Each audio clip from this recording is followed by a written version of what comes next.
أعوذ بالله من الشيطان الرجيم بسم الله الرحمن الرحيم نحمده ونصلي وسلم على رسولنا الكريم أما بعد ألا إن أولياء الله لا خوف عليهم ولا هم يحزنون الذين آمنوا وكانوا يتقون صدق الله العظيم.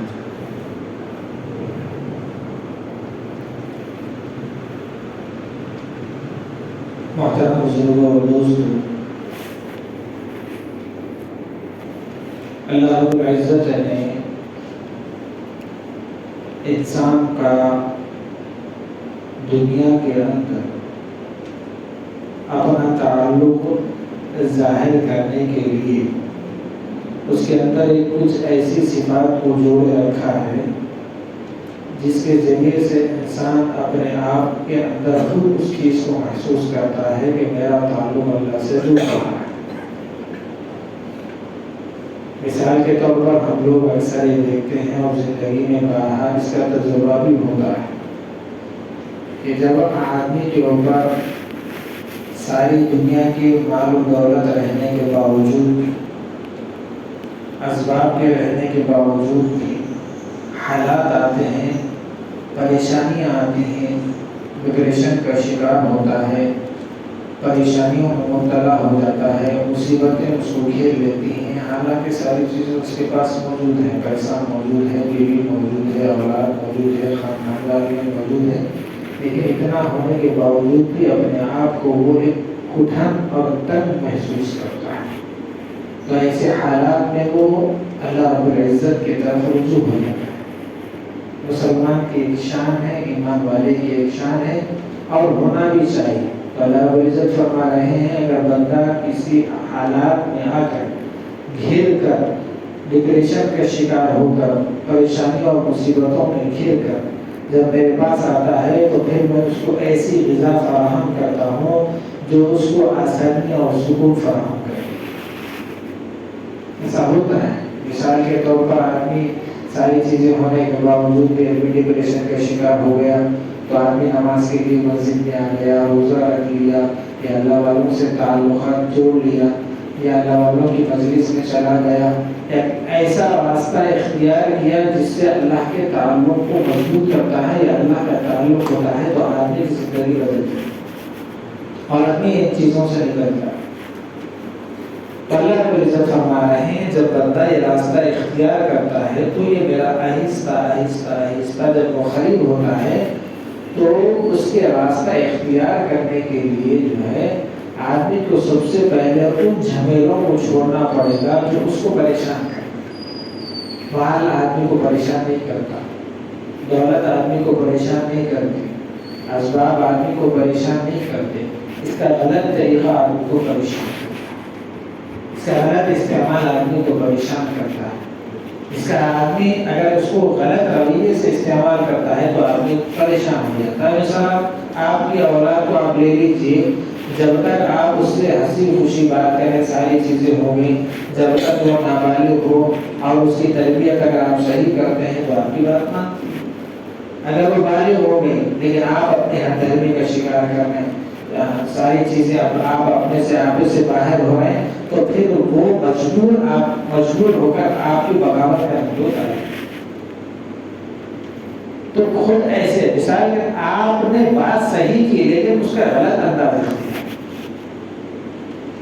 مال آپ کما رہے ہیں، مثال کے طور پر ساری چیزیں بھائی یہ مال کمانا ہے، وہ کمانا ہے، یہ کمانا ہے، لیکن اس کو اگر آپ دوسرے راستے سے اختیار کر رہے ہیں، حلال کو چھوڑ کر اگر حرام اختیار کر رہے ہیں، تو پھر آدمی اللہ فرما رہے ہیں کہ اسمہما اکبر من نفعہما۔ اللہ رب العزت قرآن میں فرما رہے ہیں کہ بھائی دیکھیے کچھ چیزیں ایسی ہیں جس کو شریعت نے حلال نہیں کیا ہے، بندوں کو اس کو کرنے سے روک دیا ہے، جس کو ہماری زبان میں شریعت کی زبان میں حرام ہو گیا۔ بھائی آج جیسے شراب کے مسئلے میں ہے کہ شراب پینے سے آدمی جو ہے اب جو اس زمانے میں لوگ اس کے وجود کو یہ کر رہے ہیں کہ بھائی اگر آدمی ڈپریشن کا شکار ہو گیا تو شراب وغیرہ ایسی نشیلی چیزوں کا استعمال کرو جس کی وجہ سے چند منٹ جب تک وہ خمار اور نشہ ذہن میں رہے آدمی کو سکون نصیب ہوگا۔ ایسا نہیں ہے، بلکہ اور پریشانی میں مبتلا ہوتا ہے، یعنی اس پریشانی کی مصیبت کی سیڑھی اور ایک چڑھ رہا ہے۔ ڈاکٹر کے پاس گئے، نیند نہیں آ رہی، گولی کھایا، کیا نیند کی گولی تھوڑی دے رہا، نیند کی گولی کہاں دے رہا، وہ تو نشے کی گولی دے رہا ہے۔ نیند کی گولی کہاں، نیند تو اللہ رب العزت کی طرف سے ایک نعمت ہے۔ ایک صاحب سے ملاقات ہوئی تو ایک ڈاکٹر صاحب تھے، بڑے ماہر تھے، وہ کہہ رہے تھے کہ بھائی نیند تو نیند اپنی جگہ کی نعمت ہے لیکن لیٹ کر سونا بھی نعمت ہے۔ وہ بتائے پوچھنے پر کہ بھائی ایسا کیسا، تو کہا کہ میں 30 سال سے بیٹھ کر سو رہا ہوں، لیٹ کے نہیں سو سکتا، اس لیے کہ آدمی جب اندر کھانا کھاتا ہے تو کھانا کھانے کے بعد آدمی کے گلے کے نیچے اور سینے کے اوپر ایک پردہ ہوتا ہے، جب وہ کھانا کھاتا ہے تو پردہ ہٹ جاتا ہے تو کھانا اندر جاتا ہے، اور جب واپس آنا ہے تو پردہ نہیں ہٹتا، کھلتا نہیں، تو اسی وجہ سے آدمی الٹا لٹ کے یا سو جائے وغیرہ تو پھر وہ کھانا جو اندر گیا ہے، غذا جو اندر گئی وزنی ہے۔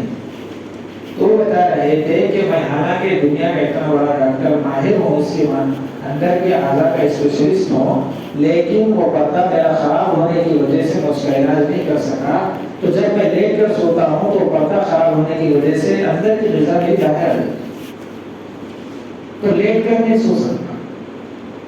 تو گیا اللہ کی ایک نعمت ہے، سونا بھی ایک نعمت ہے، لیٹ کر سونا بھی ایک نعمت ہے۔ تو کہا کہ ڈاکٹر حضرات جو گولی دے رہے ہیں آپ کو نیند کی گولی کہاں ہے، اور ڈپریشن کم ہونے کی گولی کہاں ہے، وہ تو پریشانی آپ کے اندر اور بڑھا ہے، دنیاوی اعتبار سے آدمی اسباب اختیار کرتا ہے تو اس کو اسباب اور بڑھانے پڑتے ہیں۔ مثال کے طور پر شیخ سعدی علیہ رحمہ لکھتے ہیں اپنی کتاب میں کہ آدمی اگر ہاتھی خریدتا ہے تو ہاتھی کے اوپر دروازہ بھی بنانا، سمجھ رہے ہیں؟ ہاتھی خریدنے سے نہیں ہوتا، ہاتھی اگر خریدا گھر کو لایا تو ہاتھی کے اوپر دروازہ بھی بنانا، پھر اس کو پالنا پوسنا اس کی ساری چیزیں کرنا۔ تو آدمی جو ہے ہاتھی خریدنے کے بعد خوش نہیں ہے اور ٹینشنوں میں مبتلا ہے کہ یہ کرو یہ کرو۔ اسی طرح دنیا کے اندر اسباب اختیار کرنے کے بعد اگر آدمی اس کا غلط طریقہ اختیار کرتا ہے تو اس کو سکون نصیب نہیں ہوگا، ڈپریشن کا شکار ہو جائے گا۔ تو اللہ رب العزت فرما رہے ہیں یہ ساری چیزیں ختم ہونے کے لیے، ساری چیزیں ختم ہونے کے لیے آدمی کو تقویٰ اختیار کرنا پڑے گا۔ تقویٰ بولتے ہیں کس کو؟ تقویٰ اس کو بولتے ہیں جو زیادہ عبادت کرا اس کو تقویٰ نہیں، جو زیادہ نمازہ پڑھا اس کو تقویٰ نہیں بولتے، جو زیادہ ذکر کرا اس کو تقویٰ نہیں بولتے، جو زیادہ قرآن پڑھ رہا ہے اس کو تقویٰ نہیں بولتے، جو زیادہ اخلاقیات کے ساتھ پیش آ رہا ہے اس کو تقویٰ نہیں بولتے۔ تقویٰ اس کو بولتے ہیں جتنے غلط کاموں سے رک رہا اس کو اوپر کر اللہ کے راستے خیر ہونا۔ ارے بات سمجھے؟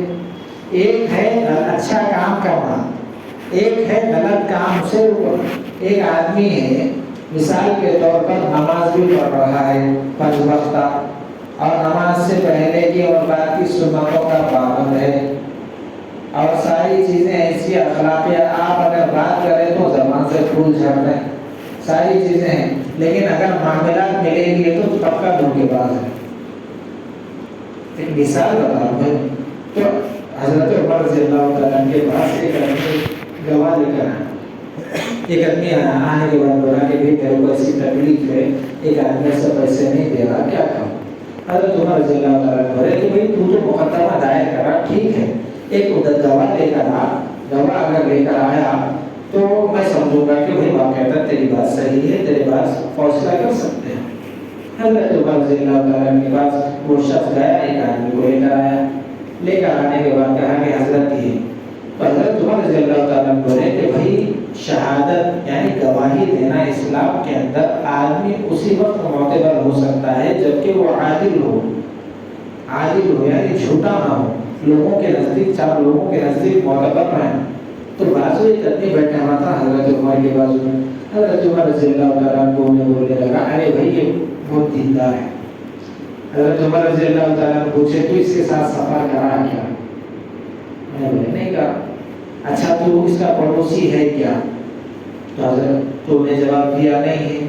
حضرت عمر رضی اللہ تعالیٰ نے بولے تیرا اس کے ساتھ کچھ معاملہ لینا دینا ہوا کیا؟ تو انہوں نے کہا کہ نہیں ہوا۔ تو حضرت عمر رضی اللہ تعالیٰ فرما رہے ہیں تو اس کو بار بار مسجد میں نماز پڑھتے ہوئے دیکھا ہوگا، اس کیسے دیندار ہوگا؟ جی ہاں میں نماز پڑھتے ہوئے دیکھا اس وجہ سے دیندار۔ حضرت عمر رضی اللہ تعالیٰ بولے اعمال کی زیادتی سے اللہ کے نزدیک آدمی متقی نہیں ہوتا، گناہوں کے چھوڑنے سے، غلط کاموں کے چھوڑنے سے، حرام کاموں کے چھوڑنے سے اللہ کے نزدیک قریب ہوتا ہے۔ اور ظاہری اعتبار سے دیندار اسلام کے اندر اسی کو سمجھا جاتا ہے جب آدمی گناہوں سے دور رہے۔ اسی وجہ سے حضرت عمر فرمائے یہ بات یاد رکھ، اگر میں یہ کہوں تو بیجا نہ ہوگا، مبالغہ نہ ہوگا، بازو والے ہوگا۔ یہ کہہ رہے ہیں کہ اگر آدمی کوئی معاملات میں صاف نہیں ہے تو اس کو دیندار ہونے کی گواہی نہ دے۔ تو فرمایا کہ اسلام جو ہے ساری چیزوں کو ڈھانپا ہوا ہے۔ ایمان تو ایک چیز کا نام ہے، عقائد کا نام۔ مثال کے طور پر دیکھیے میں اللہ پر ایمان لایا، اللہ کو مانتا ہوں، کیوں؟ رسول بتایا، کیوں؟ اللہ کی نے جو کتابیں اتاری اس کے اوپر ایمان لا رہا ہوں، فرشتوں کے اوپر ایمان لا رہا ہوں، رسولوں کے اوپر لا رہا ہوں جو ہمارے نبی سے پہلے آئے، فرشتوں کے اوپر ایمان لا رہا ہوں جو دوبارہ مخلوق ہے۔ اس سے پہلے میں نے بتایا تھا نا اللہ رب العزت 3 طریقے کے مخلوق پیدا کرے۔ ایک مخلوق تو وہ ہے جو مٹی سے پیدا ہو، یعنی حیوانات ہے، انسان ہے، جاندار ہے جو ہم کو نظر آتے ہیں، اور ایک مخلوق ہے نوری جو اللہ نے نور سے پیدا کی ہے، وہ فرشتے ہیں، اور ایک مخلوق ہے ناری جو آگ رہتی نا، آگ کے بعد جو دھواں نکلتا ہے نا، جو بھڑکتا ہوا شعلہ، یعنی آگ کے بعد جو ایک دم بھڑکتی نا، ایک دم آگ زیادہ لگے تو اوپر ایسا محسوس ہوتا ہے کہ کوئی آگ کٹ کے الگ ہو رہی. آپ دیکھو کہ کبھی لکڑیوں پہ زیادہ آگ ہوتی نا تو نیچے سے کٹ کے پھر اوپر ہوتی ہے، تو وہ بھڑکتے ہوئے شعلوں سے اللہ رب العزت نے ایک مخلوق کو پیدا کیا، یعنی آگ سے پیدا کیا. اور اس کے اندر خاصیتیں ایسی بنائے کہ فرشتے ناری مخلوق یعنی جو آگ سے پیدا ہوئے ان کو بھی دیکھ سکتے، جو مٹی سے پیدا ہوئے ان کو بھی دیکھ سکتے.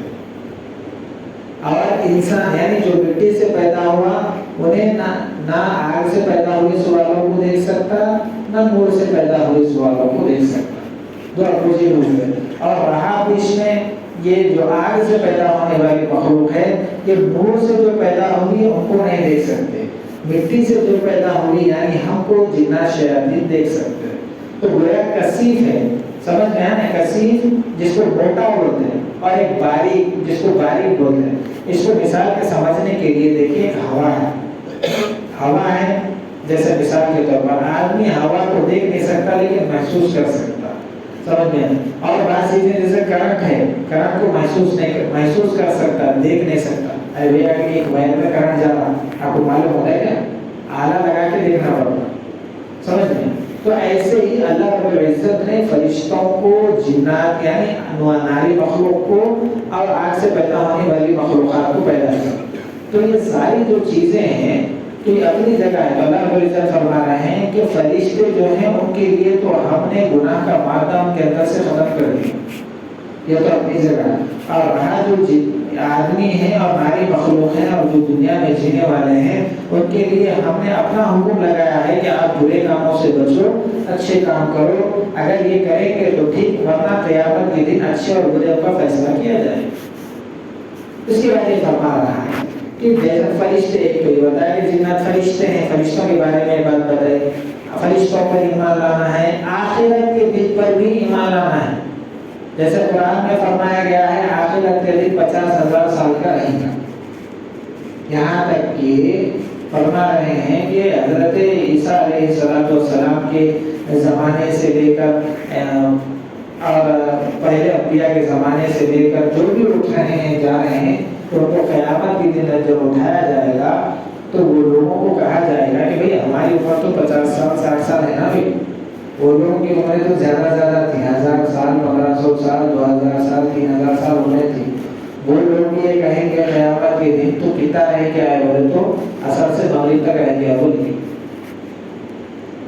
تو 3000 سال کا قیامت کے دن کا معاملہ ایسا رہے گا. پھر جنت کی زندگی اور زیادہ ہے، جنت کی زندگی کے مقابلے میں دنیا کی زندگی کچھ ہے ہی نہیں.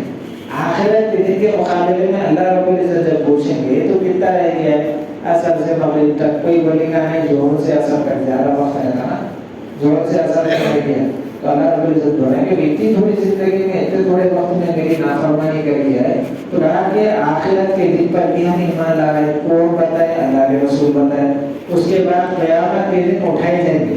ایک کافر آ کے اللہ کے رسول صلی اللہ علیہ وسلم کے پاس سے آ کر ایک مردے کی ہڈیاں لے، مردے کی ہڈیاں لے کے ایسا مسئلہ یہ بتائے اس کو دوبارہ زندہ کیا جائے گا. آج تک ہمارے اماں بابا مر کے چلے گئے، علماء زندہ نہیں ہوئے، ادھر نام و نشان نہیں ہے. کدھر ہے کیا نہیں، ان کے قبروں کا نام و نشان نہیں ہے. ان کا ہمارے خاندان میں صرف نسل کے اعتبار سے نام چلتا ہوا ہے. ان کو زندہ کریں گے اللہ میں. تو اللہ رب العزت فرما رہے ہیں ڈھیر کرو، صبر کرو. جب قیامت آ جائیں گی یعنی ان کی موت آ جائیں گی، موت آنے کے بعد جب دوبارہ اٹھایا جائے گا تو وہ لوگ جو کہہ رہے ہیں یعنی ارے بھائی اللہ رب العزت دنیا کے دوبارہ اٹھائیں گے تو دوبارہ اٹھانا میرے لیے تعجب کی بات نہیں ہے، بلکہ ان کا یہ کہنا تعجب کی بات ہے کہ اللہ میں دوبارہ اٹھیں گے کیا.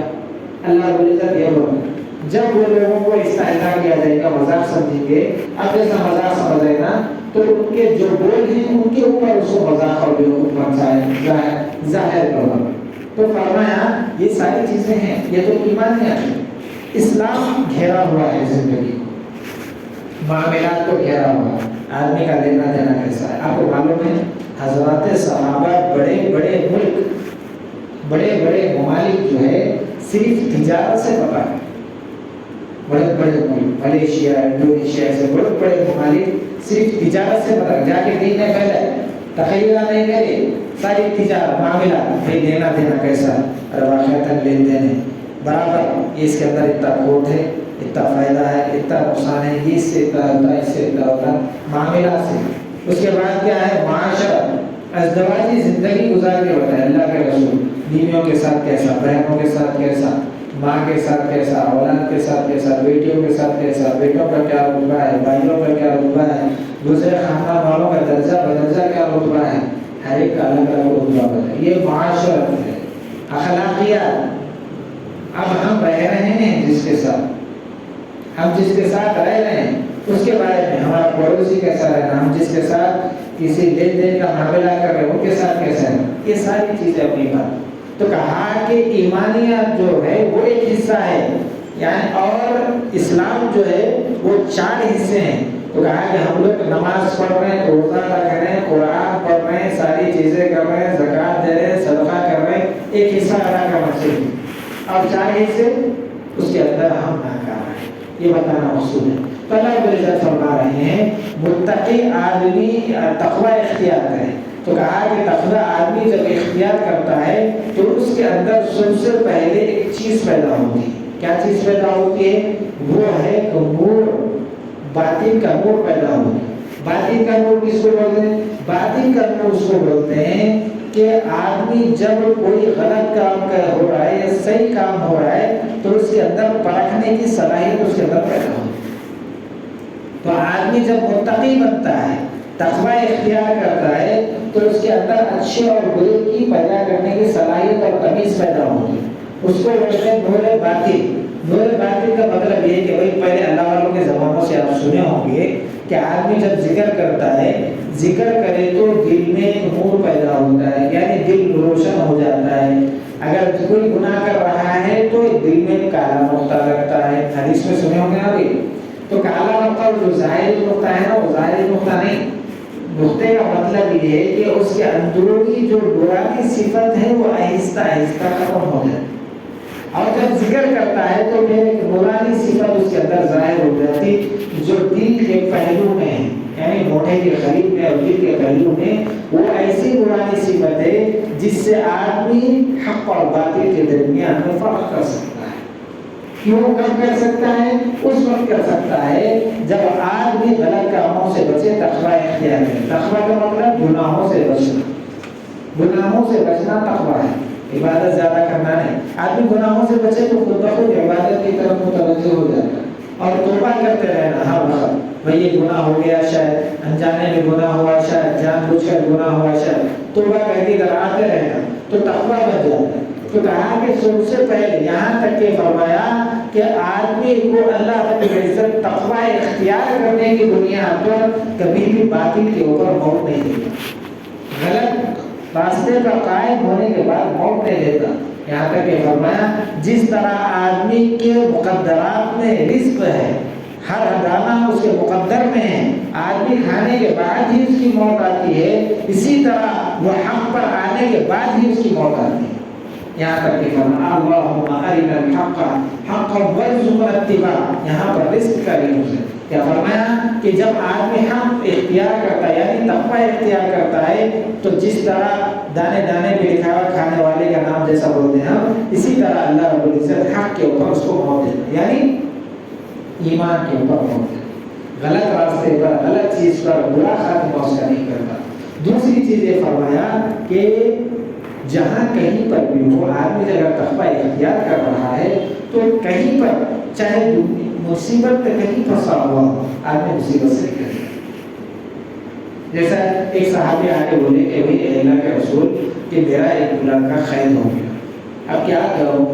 تو اللہ کے رسول صلی اللہ علیہ وسلم نے کہا کہ تقوی اختیار کرو اور کثرت کے ساتھ لا حول ولا قوت الا باللہ.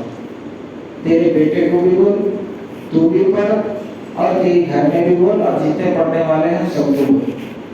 تو ٹھیک ہے, یہ صحابی نے جانے کے بعد بولے اللہ کے رسول اس کی دعا پڑھنا ہے.